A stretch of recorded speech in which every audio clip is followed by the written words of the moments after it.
এটা হচ্ছে শাহিওয়ালের একটা বকনা।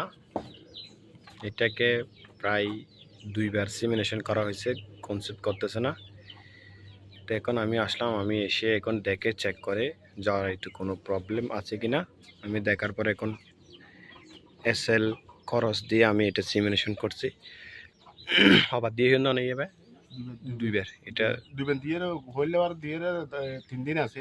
হ্যাঁ 2 মাস 3 দিন আবার ঢুকি আবার দৌড়ানো ভারত 10-15 দিনের উপর আবার ঢুকি। তো এটা 2বার সিমিনেশন করছে। সিমিনেশন করার পর আমি আবার ACS সিমেন্ট দিয়ে এটা সিমিনেশন করছি এবং একটা হরমোনের ইনজেকশন করছি। দেখা যাক রেজাল্টটা আমি হয়তো 1 মাস পরে আপনাদেরকে আবার জানাবো। ওকে, ACS সাথে থাকবেন। ওনার নাম কি? আমার নাম মোহাম্মদ ইলিয়াস কামারি, মাজু রোড, কয়ারবিল, কুতুবদিয়া।